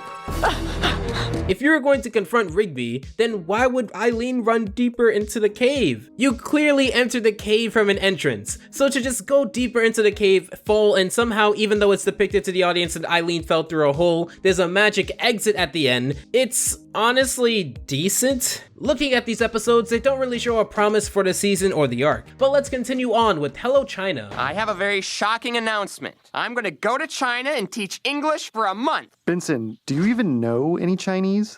No. This is an interesting episode that for the most part follows the issue of just being this average episode. There's nothing here that really engages with me except for a tiny moment within the episode that I'll explain later. This episode revolves around Benson getting this ridiculous change of heart, wanting to leave the park and teach English in China for a year. So much about this episode doesn't make sense. Why do the children in China love Rigby, but the children in America hate Rigby? How does Benson get this job and Rigby is immediately on the roll call? Why would they care about passing a test because Rigby said so? Moreover, how come these episodes seem so regular? You know, I think that's the problem. These episodes don't have that special sauce that made its first 5 to 6 seasons amazing. The only engaging part is this. You're still making the same mistakes as back home.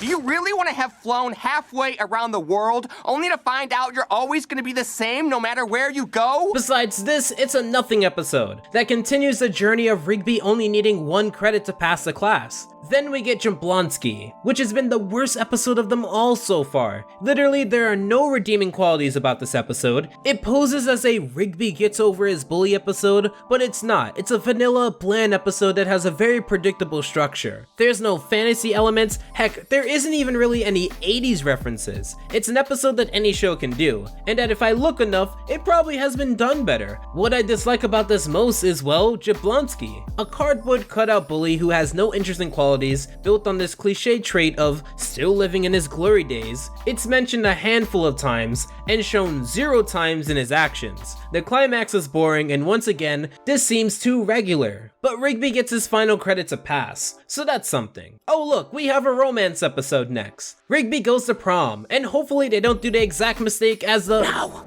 Bro, would you two pipe down? I'm trying to polish my picture of my prized car! And they do the exact same mistake as the episode I just watched. Rigby's father is just Jablonski.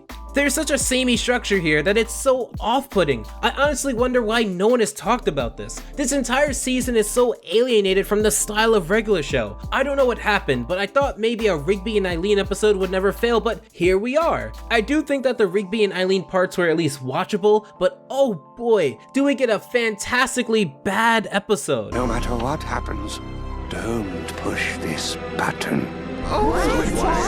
Whereas Hello China, Jablonski, and Rigby Goes to Prom were inoffensively bad, The Button is offensively bad. So remember the dome experiment where Benson was extremely out of character, which led to decisions that just prolonged the inevitable? Well, that episode is like high score and fuzzy dice compared to this crap storm. The dome gets placed back over the park again, and Benson just resets to the time where he never called out Maillard on his actions, thus making us watch the same episode again. We have Benson not trusting people, and this time the antagonist makes it crystal clear that they are evil, and no one does anything about it. For once, they're actually acting like pawns. It's such a shame that I cannot go into detail, even though this video is already so long, but I want to talk about this season. It's one of the worst seasons I've seen from such a great show, and I watched SpongeBob, Gumball, Fairly Odd Parents, King of the Hill. It's unfunny. It actively punishes you the more you watch it. Every time you ask why, or guess what, nothing gets answered. So why are you even watching this? Imagine watching these episodes as they premiere. I'd be one of the most frustrated fans of the series. I'm beginning to think that people dropped off from the show before this, so many people don't know what happened here. And that's why people enjoy regular show as a series, and I think that the whole thing was good. Hold me to it. Season 7. Remind me of it. I want to discuss this in detail. But then there's Pam I Am. Benson hangs out with a dome worker named Pam, that's all you need to know. Then we get to finale, Rigby's graduation day special.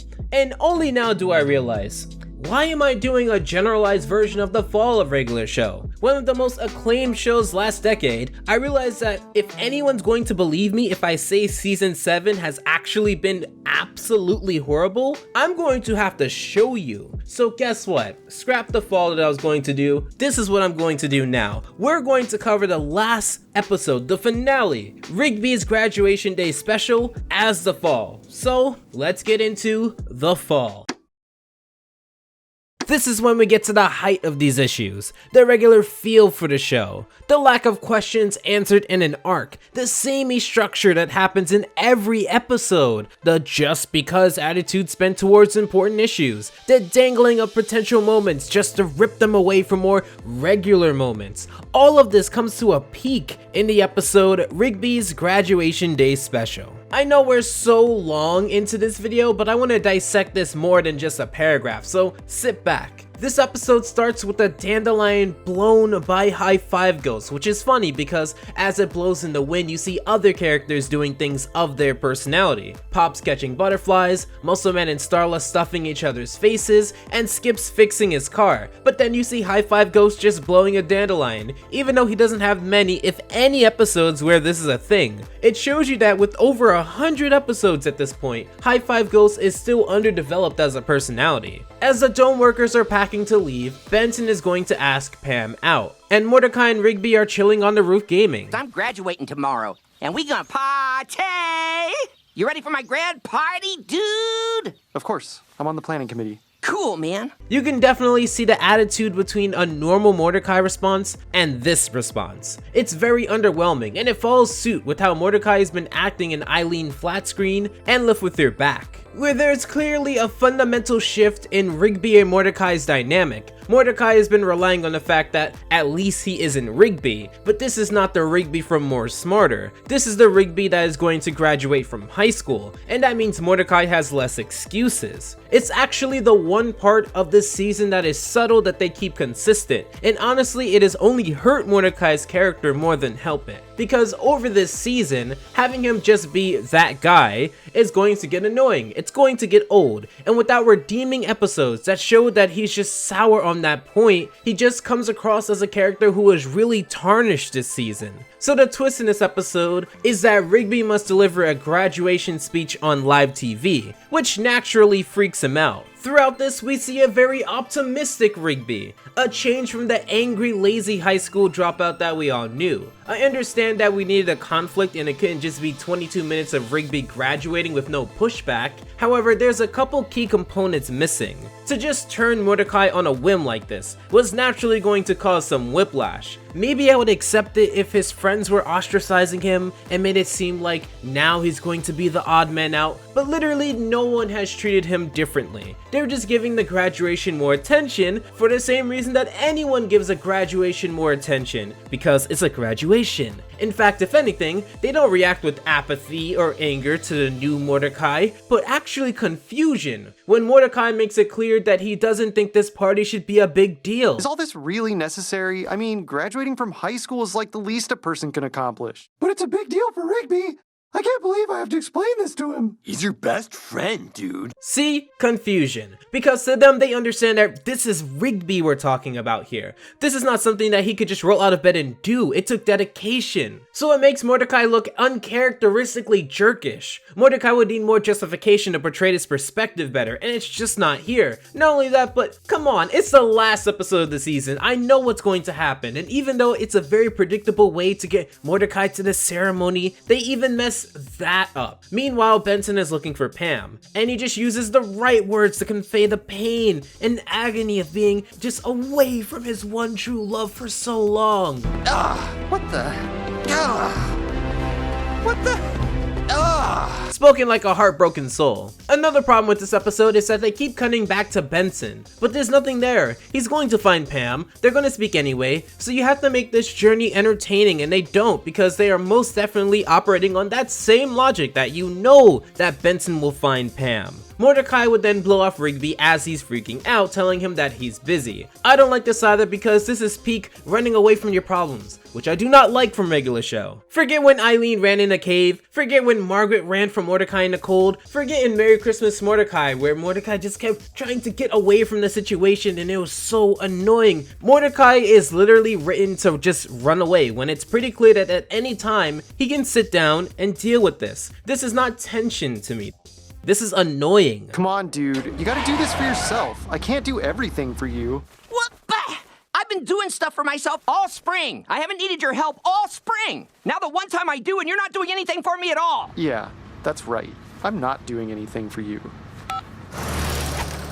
For Rigby to handle Mordecai like this so well shows the growth and diminishment of the respective characters. It's almost like he was waiting for an excuse for Rigby to flip out so he can go, oh well, you shouldn't have flipped out on me. When Rigby has been so accommodating to this sass. Again, maybe this could have worked if you made Mordecai a bit more human and explained things. But because he shut off to both the characters and the viewer, I honestly couldn't care less for his behavior. It's not like Rigby is not going to want to do dumb things with his bro anymore after he graduates. He's still going to be here. It's just that he's slowly moving up in the world and doing something for his girlfriend, mind you, which is something that's completely okay. Nothing is holding him back, nothing changes Rigby's perspective of Mordecai, and no one's treating Mordecai any differently, or Rigby any differently. So this honestly comes across as Mordecai being a jerk. We're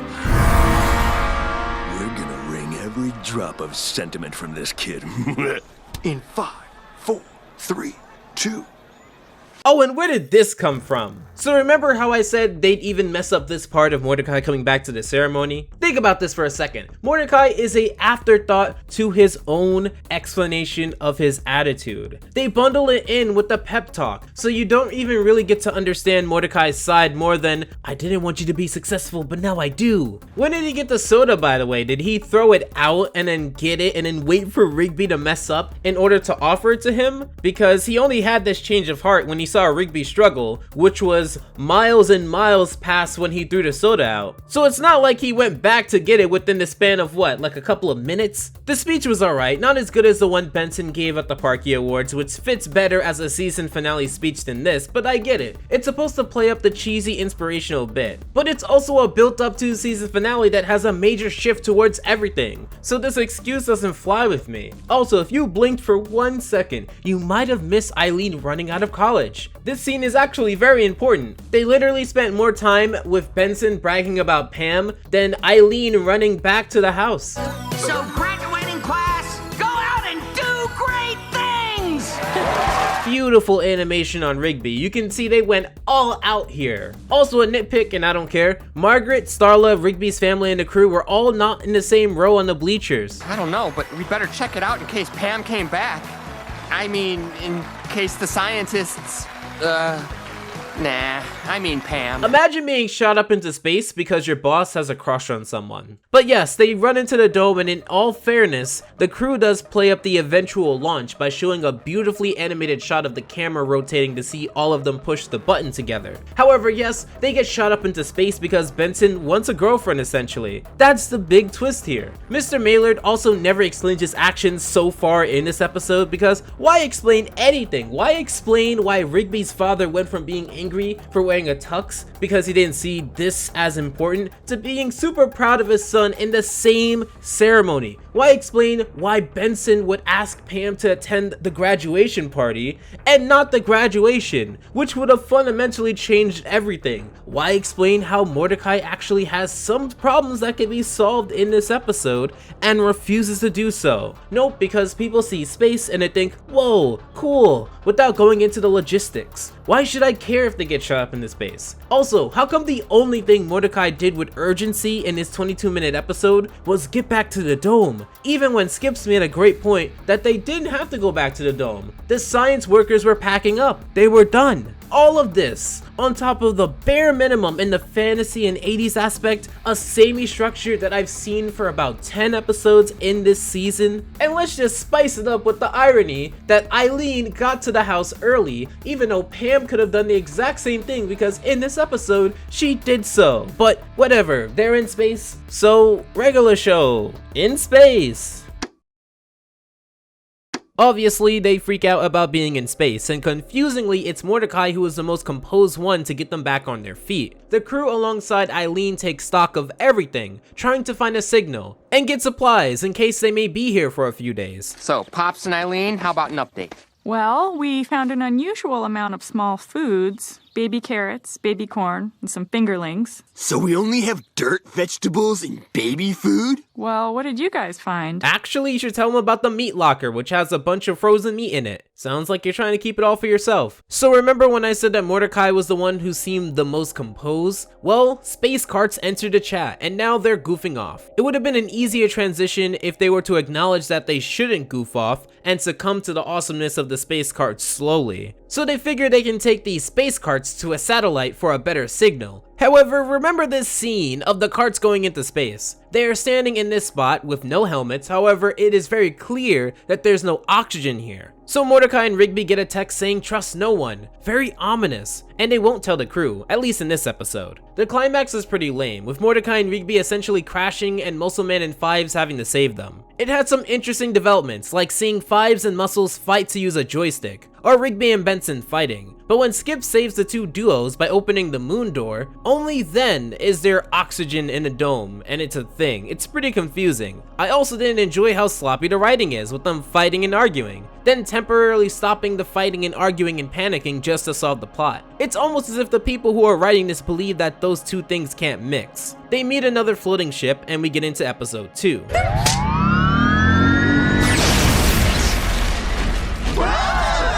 Whoa, whoa, whoa, sorry. We didn't know anyone was in here. So these robots enter the ship and come across as nice guys when they are harvesting the plants in the dome for some black market. I love how when the twist comes, they say it rather bluntly, as if the average person couldn't figure out that they were stealing. Remember, the one thing they say about a regular show was that it was very mature for its time. It's a tried and true plot where of course everyone but the people who saw corruption see them as completely good, with them wanting nothing in return, seemingly. It takes these other guys who probably came from the basement or the moon roof, considering that the actual entrance to the dome seems to be occupied, and a giant in-your-face robot for people to finally understand that these robots should not be trusted. I guess you can chalk this up to the crew thinking that Mordecai and Rigby are being paranoid, but I cannot see that as smart writing, considering that if anyone wants to get off the dome the most, it's Mordecai and Rigby, considering how season 7 went for them, so they would take every opportunity if they think it's worth it. Mordecai and Rigby are dumb, but they aren't written to be self-destructive in dire situations. Those robots really had us fooled. It's like my father always told me. If someone's being nice to you, They probably have ulterior motives. It comes across as insulting when one of your main characters is completely self-aware with how you probably shouldn't trust someone's overly nice gesture at face value, and then completely trust someone's overly nice gesture at face value. Episode 3 has them finally get rescued for the Spark Initiative, where they volunteer to create a space park and train for something that's classified. For some confusing reason, after nearly dying in space, for some people twice, they're all pumped to be a part of Spark. Benson, the only one here who's acting in character, doesn't want to volunteer for this. Why can't Benson see that this is going to be really cool? You were all ripped away from your normal life on Earth, from your families, loved ones, and basic freedom without your consent from a boss or father that just wants more money, and you're confused as to why Benson wouldn't want to just live a new life voluntarily? So then, they act as if the freaking out in episode 1 was silly and for nothing. Muscle Man, what about Starla? Starla would be proud. Besides, I know our love will stand the test of time. If that's the case, then why did you need to call your wife? So Benson decides to leave and go back to Earth, where, spoilers, it was actually the simulation room. He never left the ship, and this was a simulation of what would happen if he went back to Earth. There are so many major problems I have here. Couldn't this just be a simulation that's designed to convince Benson to stay on the ship? You're telling me there's only one way that Benson going back to Earth would go? What if he answered the reporters? What if he found a job he likes? What if he decided to work with another park? This all seems ultra contrived to make Benson finally be on board. This episode has the characters at their most uncharacteristic. Why would any of them be so on board with this if you take their history into account? This is brute force writing at its laziest. So episode 4 just deals with the crappy love triangle that offers nothing in the grand development of the story. Wife wants husband, husband says that wife only wants necklace, husband and wife fight, wife gets caught, husband saves wife, and they live happily ever after. This is not a regular show. However, I do want to say that this episode said that Mordecai and Rigby's space credit balance is negative 200 space credits. And yet they only receive 500 each. How much do these cost? 500 space creds. If I had $1 for the amount of inconsistencies so far, then I would be able to buy hover boots for the whole crew. Episode 5 deals with them rescuing a wallet. Its most exciting part happens when Mordecai almost marries a praying mantis, and wonders how there can be a king if all of the marriages end up with the husband being consumed. Look, I don't know everything. No, they don't have an answer for this, but maybe a YouTube comment will. Nothing happens that's important to the seasonal arc. In fact, nothing happens in episode 6 either, but episode 7 is different. Excuse me, but do you have a minute to fill out this form with your name and address?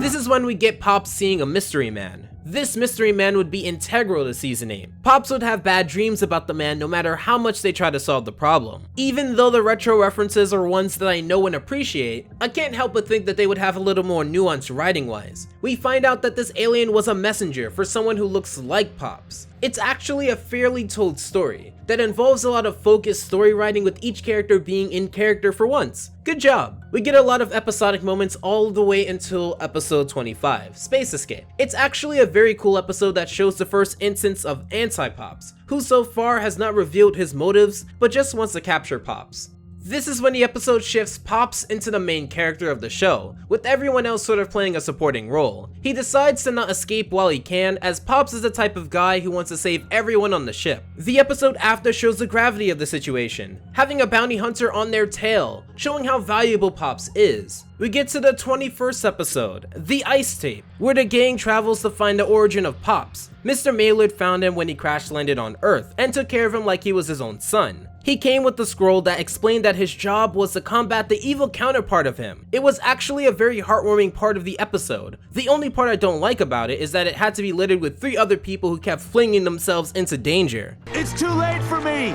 Just jump it! I really think you can make it! I could give it a try.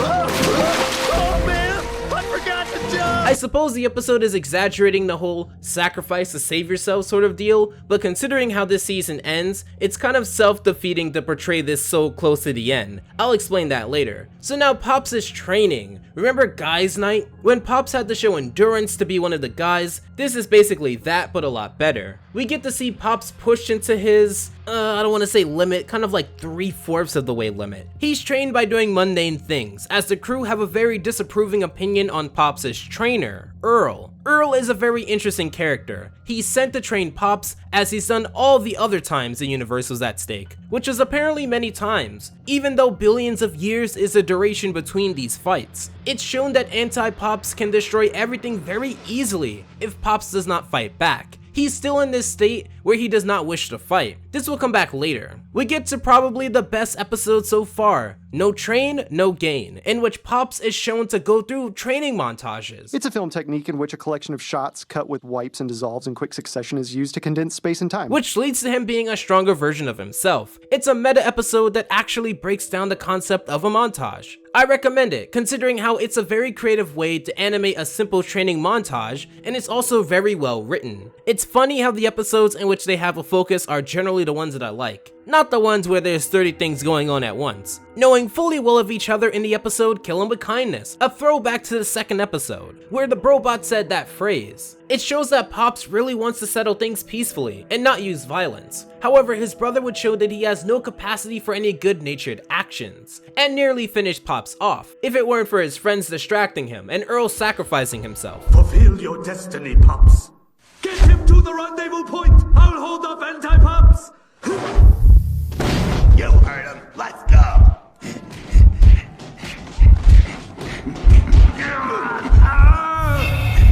It is actually a very intense scene. It shows how Anti-Pops is nothing like Pops at all, and shows how Pops is truly all good, wanting to resort to violence only if need be, but never as the first option. However, it is his naivety towards this situation that has severely burnt him. It is then when the recovering Pops meets the Seer. In the midst of the other formats, HD, DVD, Blu-ray, Reel, she seems like the type of person who oversees the entire universe of regular shows. It started off really strong, but when Mordecai started dating Margaret, things leveled off a little.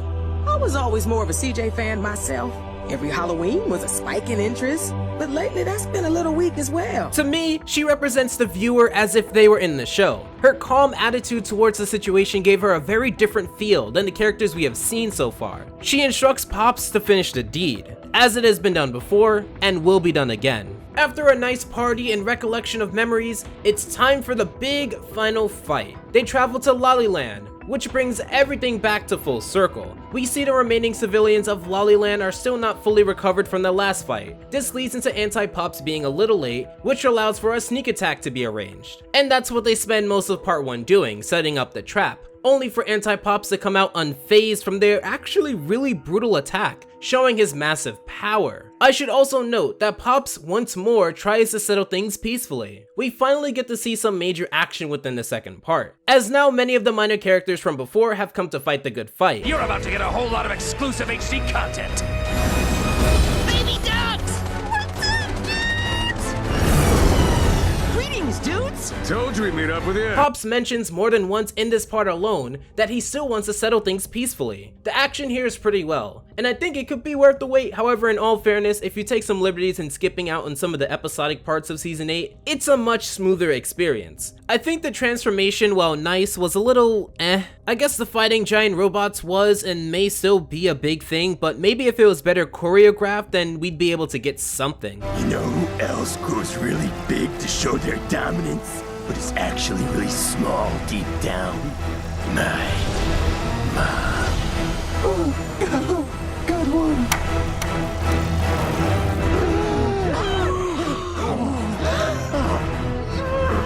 But yes, Muscle Man and Fives die, which leads into Pops finally witnessing someone that he's close to get destroyed by Anti-Pops, which finally lights the fire in him. He finally realizes the weight of this situation fully, as many characters get swept away, and now it's just Pops, Anti-Pops, Mordecai, and Rigby. The latter two fly directly into the two's fists, which leads us into the final part. The final part makes a full circle back to the first episode, the power, even having the same title card, which can be confusing to a few. It's surreal because it has the old animation and switches to the new animation pretty cleverly.